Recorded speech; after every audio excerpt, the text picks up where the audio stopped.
ডিমের কারি বা ডিমের ঝাল এগুলো তো সবাই খেয়েছেন। একঘেয়েমি ডিমের কারি বা ডিমের ঝাল এগুলো খেতে খেতে আমি একদম বোর হয়ে গেছি। তাই ভাবলাম আজকে একটু অন্যভাবে চেষ্টা করা যাক। তাহলে চলুন পুরো ভিডিওটা স্কিপ না করে শেষ পর্যন্ত দেখতে থাকুন। আজকের রান্নাটাও অন্য সব রান্নার মতন একদম ঘরোয়া ও সামান্য উপকরণ দিয়ে বানানো। তাহলে চলুন শুরু করি।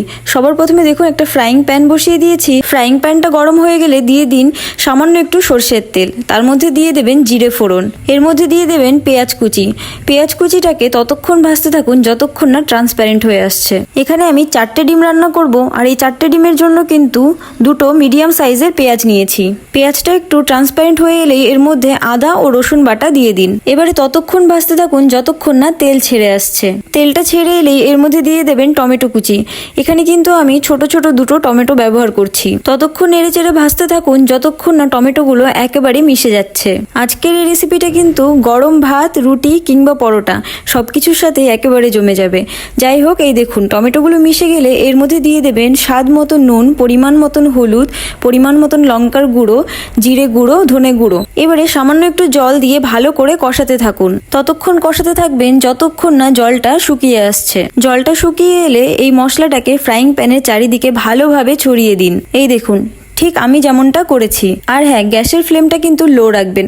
তারপর ডিমটাকে খুব সাবধানে এমনভাবে ফাটাবেন যাতে কুসুমটা ছড়িয়ে না যায়। কুসুমটা ঘেটে গেলে কিন্তু অন্যরকম হয়ে যাবে, দেখতেও ভালো লাগবে না আর খেতেও টেস্টটা পাল্টে যাবে। এরপরে এর উপর দিয়ে ছড়িয়ে দিন সামান্য একটু গোলমরিচের গুঁড়ো। গোলমরিচের গুঁড়োটা দেওয়ার সময় আমি ভয় পাচ্ছিলাম যে এক জায়গায় যদি এক গাদা পড়ে যায় তাহলে অসুবিধা হয়ে যাবে। যাই হোক, সেরকমটা হয়নি। এরপরে আর কি কিছুক্ষণের জন্য ঢাকা দিয়ে দিন। তারপরে দিয়ে দিন সামান্য একটু নুন দেওয়ার টাইমে কিন্তু আমি একদমই রিস্ক নিইনি, তাই জন্য হাত দিয়েই দিলাম। আবারও কিছুক্ষণের জন্য ঢাকা দিয়ে দিন। দেখুন তো কেমন লাগছে দেখতে। মনে হচ্ছে না এখনই তুলে খেয়ে নিই। যারা হাফ বয়েল ডিম খান তাদের জন্য কিন্তু এই রেসিপিটা একদমই রেডি। আমার মা যেহেতু পছন্দ করে না, সেই জন্য আমি পুরোপুরি এটাকে রান্না করছি।